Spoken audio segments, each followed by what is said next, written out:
أعوذ بالله من الشيطان الرجيم بسم الله الرحمن الرحيم إن عدة الشهور عند الله 12 شهرا في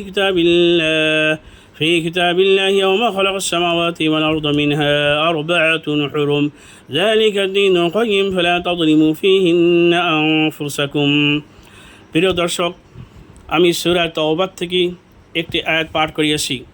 এই আয়াতের ব্যাখ্যা এবং তর্জমা হলো, যেই দিন থেকে জমিন আসমানকে আল্লাহ সৃষ্টি করিয়েছে সেই দিন থেকে আমাদেরকে 4টি মাস সম্মানিত হিসেবে দিয়েছে। সেই 4টি মাস হলো, 1 নম্বর হলো রজব মাস, তারপরে 3টি মাস ধারাবাহিক হিসেবে দিয়েছে, সেটা হলো জিল কাদা, জিল হজ এবং মুহররম মাস।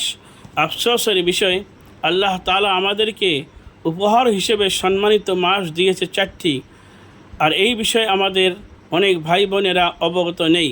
তো ইনশাআল্লাহ যারা এই ভিডিওটা শুনবেন অনিবার্য আমরা অবগত চলে যাব ইনশাআল্লাহ। তো যাই হোক, মূল কথা হলো, আমাদের সামনে জিলহজ মাস এসেছে।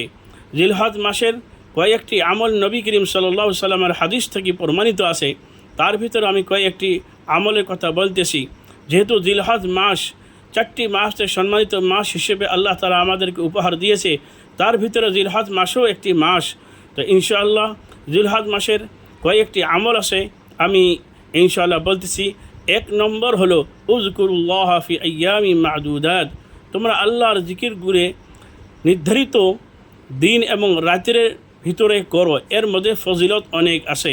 বরং সে জিলহজ মাসের প্রথম 10 দিনের রাতের আল্লাহ তাআলা কসম খেয়েছে। ওয়ালায়ালিন আশ, আল্লাহ তাআলা অনেক মখলুকাত আছে, সেগুলোর কসম না খায়া আল্লাহ তাআলা জিলহজ মাসের 10টি রাতের কসম খেয়েছে। এর দ্বারা বোঝা যায় এই জিলহজ মাসের আমল অনেক গুরুত্ব আছে। 2 নম্বর হলো, আপনি সাধারণ আমলগুলি জিলহজ মাসের মধ্যে বেশি বেশি করার চেষ্টা করব। 3 নম্বর হলো, পাপ এবং গুনার কাজ আমরা যত সম্ভব সারি দেওয়ার পূর্ণাঙ্গ হিসেবে চেষ্টা করব। 4 নম্বর হলো, যাদেরকে আল্লাহ তাআলা হজে যাওয়ার শক্তি দিয়েছে তারা এই জিলহজ মাসে হজ আদায় করবেন। 5 নম্বর আমল হলো, যাদেরকে আল্লাহ তাআলা কুরবানি দেওয়ার শক্তি দিয়েছে এবং সাহেবে নেশাব হওয়ার যোগ্যতা যারা পেয়েছেন, যাদেরকে এতটুকু মাল দিয়েছে যার ভিত্তিতে কুরবানি ওয়াজিব হয়ে যায়, আমি এই ব্যাপারেও অনেক ভিডিও ছেড়েছি, সেই সব ভিডিওতে দেখবেন, তারা কুরবানি আদায় করবেন। 6 নম্বর হলো আল্লাহু আকবার, আল্লাহু আকবার, লা ইলাহা ইল্লাল্লাহু, আল্লাহু আকবার, আল্লাহু আকবার ওয়া লিল্লাহিল হামদ। এই তাসবিহটা পুরুষ মানুষেরা যেখানে থাকেন না কেন, জিলহজ মাসের 1 তারিখ থেকে নিয়ে 13 তারিখ পর্যন্ত আপনারা এই তাসবিহকে বেশি বেশি পড়ার চেষ্টা করবেন। দোকানে থাকেন না কেন, বাজারে থাকেন না কেন, যে অবস্থায় থাকেন না কেন, যদি পরিবেশ বনে যায়, আপনারা এই তাসবিহকে বেশি বেশি মিডিয়াম আওয়াজে পড়ার চেষ্টা করবেন।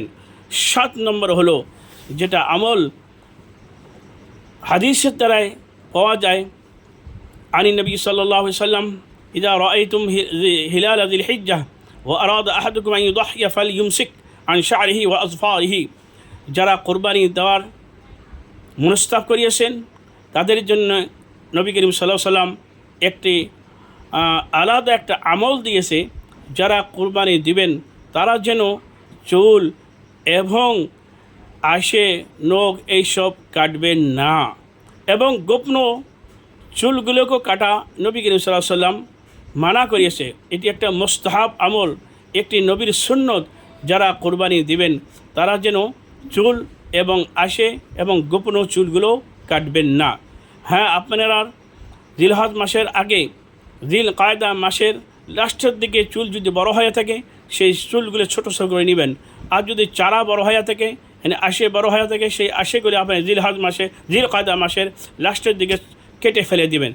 এবং গোপন অঙ্গর যেগুলো চুল থাকে সেগুলোও যদি প্রয়োজন পড়ে, তো জিল কায়দা মাসের আগে লাস্টের দিকে আপনি কেটে সাফ করে নেবেন। জিলহজ মাসে এইসব কাটাকাটি কোনো আমল করবেন না। এটাই নবী করিম সাল্লাল্লাহু আলাইহি সাল্লামের সুন্দর একটি সুন্নত। যারা কুরবানি দিবেন তাদের জন্য এটি সুন্দর একটি আমল। আল্লাহ তাআলা এই জিলহজ মাসের যে কয়েকটি আমলের ব্যাপারে বললাম, ইনশাআল্লাহ সবাই আমল করার চেষ্টা করব। ওমা তৌফিকি ইল্লা বিল্লাহ।